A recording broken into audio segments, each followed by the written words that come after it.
The clock on the wall hit midnight. Fireworks exploded outside the big window. Everyone raised their glasses, and my father pointed straight at me.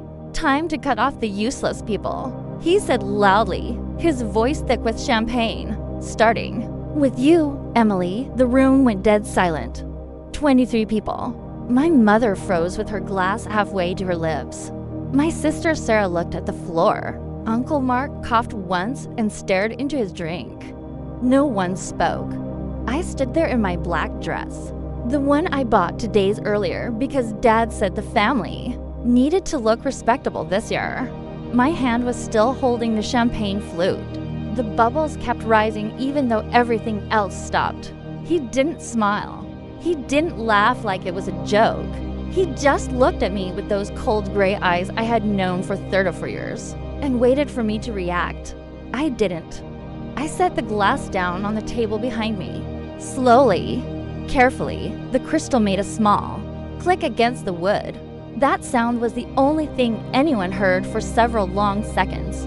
"Richard?" my mother finally whispered. She always called him Richard when she was scared. "It's New Year's Eve." "Exactly," he said. "New year, new rules. I'm done carrying dead weight." He turned back to the group like nothing happened. "Cheers, everyone, to cutting toxicity." Some people weakly clinked glasses. Most didn't.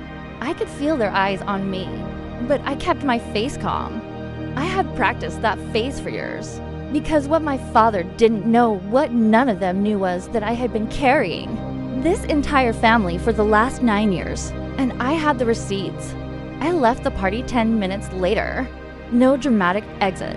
I simply picked up my coat from the hallway closet, the same closet I used to hide in as a child when Dad's voice got too loud. I walked out into the cold Chicago night. Snow was falling lightly. My breath came out in white clouds. I sat in my car for 20 minutes without starting the engine, just staring at the big house with all the lights on. The house I helped pay the mortgage on for 6 straight years. My phone buzzed. A text from my sister. Sarah, "Are you okay?" I didn't answer. Another text. This one from my mother. Mom, he had too much to drink. Come back inside, honey. I put the phone face down on the passenger seat and finally started the car. The radio was playing some upbeat song about new beginnings. I turned it off. As I drove away from the house in Oak Park, Illinois. On December 31st, 2025, I made myself a promise. This would be the last time Richard Thompson humiliated me in public. But to understand why that moment hurt so much, you need to go back. My name is Emily Thompson. I'm 34 years old. I work as a senior financial analyst for a mid-sized logistics company in downtown Chicago. I make $148,000 a year before bonuses. I have no husband, no children, and until that night I still believed family came first. It started after the 2016 crash in my father's construction business. Richard Thompson Construction. He had built half the new houses in our suburb in the early 2000s. Big trucks, big contracts, big ego. Then the market changed. Projects dried up. He refused to adapt. Instead of cutting costs, he borrowed a lot. I was 25 then, fresh out of University of Illinois with student loans of my own. I had just started my first real job. One evening in March 2017, my father sat me down at the kitchen table, the same table we used for every important family talk. He looked tired, vulnerable, something I almost never saw. The bank is threatening to take the house. I need $68,000 to bridge the gap. Just for 6 months. I'll pay you back with interest. I had $39,000 in savings. I gave him all of it. Then I took a personal loan for the rest, $29,000 at 18% interest. He hugged me that night, called me his rock, said I was the only one in the family who really understood business. I believed him. By 2019, I was paying the entire mortgage for $1,870 every month. My mother's health insurance after she was diagnosed with rheumatoid arthritis $1,240 a month. My sister Sarah's community college tuition because Dad said public schools were good enough for her. I moved back into the basement apartment in the family home to save money. I told myself it was temporary. I told myself I was helping. Dad's behavior got worse as the money flowed. He started drinking more. He bought a new truck in 2020, cash, while I was eating rice and beans some weeks to cover the bills. When I gently asked about repayment, he got angry. You think I'm not grateful after everything I did for you? Who paid for your braces? Who bought your first car? I backed down every single time. There was one moment in late 2021 that should have been my warning. We were at my grandmother's funeral. Dad stood up during the reception and told everyone how he had single-handedly kept the family afloat after Grandpa died. I was standing right there. The person who had wired him $42,000 the month before to cover gambling debts he swore were one bad investment. I said nothing. I smiled for the relatives. I played the good daughter. That night, I started keeping records. Every transfer, every Venmo, every family loan that was never discussed again. I created a folder on my personal laptop, labeled "It Taxes." No one would ever open that dot. By 2023, I was exhausted. I had paid off my own student loans, but the family debt kept growing. Dad's new business idea, luxury tiny homes, failed spectacularly. Another $93,000 down the drain. My money. I started working extra projects, took on consulting gigs on weekends. My boss noticed, gave me a promotion and a $22,000 raise. I told Dad about it. He said, "Good. Now you can finally start pulling your weight around here." I laughed because I thought he was joking. He wasn't. That same year, my mother's condition worsened.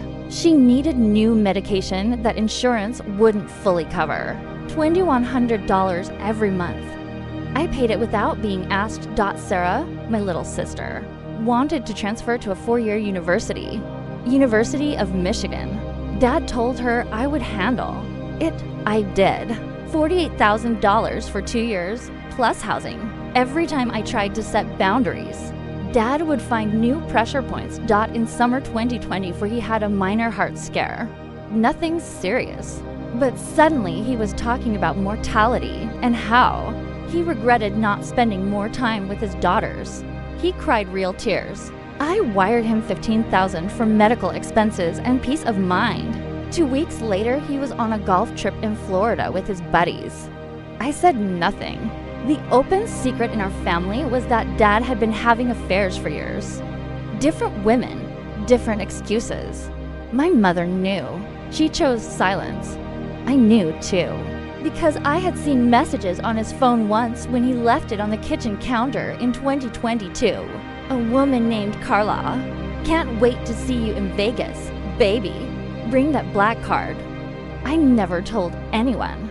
I thought protecting the family image was my job. That decision would come back to haunt all of us. Let's return to the night of December 31st, 2025. I drove to my small apartment in Logan Square. I had moved out 6 months earlier after a huge fight. Dad had demanded I co-sign on a new business loan, $250,000. I refused for the first time in my life. He called me selfish, ungrateful, a disappointment. I still paid the utilities on the family house. Old habits. That night I made tea, sat on my couch, opened the folder labeled taxes. There were 187 transactions. Total amount I had given or spent on the family since 2017, $467,812. I started typing. A simple spreadsheet. Dates, amounts, descriptions, screenshots, bank statements I had carefully saved. I worked until 4:17 a.m. At some point, I stared at the wall and whispered to myself, "Enough." That was the first time I allowed myself to feel the anger. The next day was January 1st. My mother called at 10:42 a.m. Emily, your father is very upset. He says you embarrassed him by leaving early. I almost laughed. Mom, he called me useless in front of 20 people. He was drunk. You know how he gets. I stayed quiet. She continued, he wants you to come for dinner tonight, to clear the air. Family is important, honey. I told her I had plans. I didn't. Instead, I drove to my office, which was closed for the holiday. I used my keycard, sat at my desk, and continued organizing everything. I created 3 separate files, one for financial support, one for emotional manipulation, screenshots of texts where he called me his only smart child, then later called me worthless when I said no. One for the affairs. There were for women I could prove over the years. Carlisle, Monica, a woman named Jessica from his golf club, and one more recent, someone named Vanessa who had been texting him as recently as December 28th. I didn't know what I was going to do with all of it yet, but having it organized felt like power. On January 3rd, my father called me directly. First time in months, Emily, this silent treatment is childish. Come home so we can talk like adults. His voice was calm, reasonable, the same tone he used with clients. I said, I'm done talking, Dad. He laughed, that short, sharp laugh that always came for something cruel. You think you're independent now. Who paid for your life? All these years? You owe this family. I let the silence stretch. Then I said something I had never said before. No, Richard, you owe me. And I hung up. The family group chat exploded over the next few days. Sarah sent private messages begging me to apologize. She was scared Dad would cut her off too. Mom sent long voice notes about forgiveness and how men say things they don't mean when they drink. Dad posted a vague Facebook status. Some people show their true colors when you need them most. New year, new circle, 17 likes, mostly his golf buddies. I read everything and kept working. By January 7th, I had spoken to a lawyer, not for revenge, for protection. I wanted to know my rights regarding the money I had given. Most of it was gone, she said, gifts in the eyes of the law. But the documented loans, there were a few formal ones, could potentially be pursued. I wasn't sure I wanted the money back. I wanted something else. I wanted him to feel what I felt on New Year's Eve when he pointed at me, like I was nothing. Around January 10th, I received a text from an unknown number. It was from Carlisle, the woman from 2022. She had seen my father's Facebook post. She had been following the family drama from afar. She said Richard still owed her money from a trip they took together. She had messages, photos, hotel receipts. I met her for coffee 3 days later. She was 41, sharp, tired. She showed me everything. That was when the second big piece fell into place. My father wasn't just a bad businessman and a bad father. He was systematically using people and discarding them when they stopped being useful. Exactly what he accused me of being. I started sleeping better after that meeting. The rage that had been burning turned into something colder, clearer. I began planning, not loud revenge, not screaming matches. Something quiet, something undeniable. I reached out to my mother's sister, Aunt Linda, who had always been on the sidelines. She had watched everything for years. She agreed to talk on record about the money I had given for Mom's treatments. I contacted 2 of Dad's former business partners who had been burned by him. Slowly, carefully, I built the case. Meanwhile, Dad kept calling, left voicemails about how disappointed he was, how I was breaking my mother's heart, how Sarah was crying every night. Each message made me more certain. By the end of January, I had a complete file, 143 pages, organized, time-stamped, with an executive summary on the first page. Title, The Real Cost of Being Richard Thompson's Daughter. I printed 2 copies, one for me, one I kept in a safety deposit box. I still didn't know exactly when or how I would use it, but I knew the moment was coming. And when it did, my father would finally understand what it felt like to be cut off.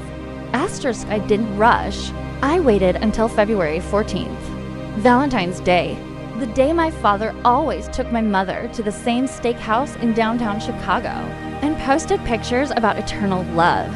I sent the family group chat a single message at 11 a.m. family meeting. Tonight, 7 p.m. at the house. No excuses. I have something important to share. My mother replied immediately. Everything okay, honey? Sarah sent a heart emoji. My father wrote nothing for 6 hours. Then at 4:47 p.m. he replied, I'm busy. Make it quick. I smiled at my phone. For the first time in years, I felt completely calm. I arrived at 6:45. I carried a black leather folder. Inside were the printed pages. I wore the same black, dress from New Year's Eve. My mother opened the door. She looked tired. She tried to hug me. I stepped past her into the living room. Sarah was already there, sitting on the couch scrolling her phone. Uncle Mark had shown up too, 3 cousins. My father sat in his usual armchair like a king holding court. He looked at the folder in my hands. What's this? More drama. I sat down across from him, placed the folder on the coffee table, opened it slowly. On New Year's Eve, you pointed at me and said it was time to cut off useless people, starting with me. I looked around the room. Everyone was watching. Tonight, I'm going to show you exactly who the useless person in this family really is. I started with a spreadsheet. I passed copies around, 12 pages. Every transaction since March 2017, $467,812. That's what I've given this family. Not loans, not gifts, survival money. I pointed at specific lines. March 2017, $68,000 to save the house. You promised 6 months. You never repaid 1 cent. My mother's hands started shaking as she read. 2020, new truck, $42,000 cash while I ate instant noodles. My father's face stayed hard. This is ridiculous. Family helps family. I kept going. 2021, grandma's funeral. You told everyone you were the provider. That same month I sent you $42,000 for your gambling debts. Sarah looked up sharply. Dad? He waved his hand. She's exaggerating. I pulled out the next section. Screenshots. Text from him. You're my only smart child. M. Don't let me down. Then later, you're becoming a selfish bitch just like your mother. My mother gasped. I continued without raising my voice. Then I laid down the affair evidence. Hotel receipts, messages from Carla, photos, dates that matched family vacations he claimed were business trips. The room became so quiet I could hear the grandfather clock ticking in the hallway. My father's face went from red to pale. He stood up suddenly. You had no right to dig into my private life. I looked him straight in the eyes. You had no right to call me useless after I kept this roof over your head for 9 years. That's when the real twist happened. My father tried one final calculated move. He turned to my mother and Sarah with tears in his eyes. Real tears. I had seen them before. See what she's doing. She's trying to destroy this family because I finally told the truth on New Year's Eve. She's been waiting for this moment. Jealous. Vindictive. For a second, it almost worked. My mother looked torn. Sarah looked down. Then I opened the final section of the folder. Bank records from his latest business account. The one he thought no one knew about. February 3rd, 2026. $12,000 transferred to Vanessa K. Age 29. Memo for our future. I placed printed. Messages next to it. Vanessa. Baby, when are you leaving her? You promised. My father went completely still. My mother stood up slowly. She looked at him for a long time. Richard, is this true? He tried to speak. Nothing came out at first. Then the anger exploded. You ungrateful little. I cut him off. No, not anymore. The next hour was chaos and clarity at the same time. My mother asked him to leave the house that night. She had never done that before. Not once in 36 years of marriage. Sarah cried, but she hugged me afterward. She whispered, "I didn't know it was this bad." Uncle Mark quietly told my father he needed to get his own place. I didn't yell. I didn't cry. I simply read the final page of the file out loud. From today forward, I will no longer financially support any member of this family who continues to enable Richard Thompson. The mortgage payments stop. The insurance payments stop. The tuition support stops. If you want to choose him, that's your decision. But I am done being the bank. I looked at my father. You wanted to cut off useless people. Consider it. Done. Starting with you. Asterisk, the following weeks were brutal, but necessary. My father moved into a small apartment near his golf club. He tried to call me 17 times in the first 10 days. I blocked him. He posted on Facebook about family betrayal and children who turn on their parents, only for likes this time. Even some of his golf buddies stopped responding. My mother filed for separation in late March. She moved into the guest room and started seeing a therapist. For the first time, she admitted how long she had known about the affairs. Sarah transferred to a cheaper state school and got a part-time job. She started paying her own bills. She texts me almost every day now. I met with the family lawyer again. In April, we recovered $28,000 from one of the formal loan agreements I had forced my father to sign back in 2022. It wasn't much, but it was something. The rest I let go, not because I forgave, because I refused to let his mess control my future. By June 2026, I had paid off the last of my own debts. I took a 2-week vacation to Italy, alone. I sat on a terrace in Tuscany watching the sunset and realized I hadn't checked the family group chat in 17 days.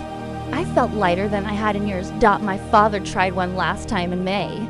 He showed up at my office building unannounced. He looked older, smaller. He said, "Emily, I'm your father. Blood is blood." I looked at him and said the words I had practiced in the mirror.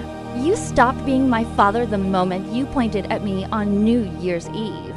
I hope you find the help you need, but you will never use me again. I walked back inside. Security escorted him out. He never called again. Today I live in a new apartment with big windows and lots of light. I got another promotion. I started dating someone kind who doesn't need saving.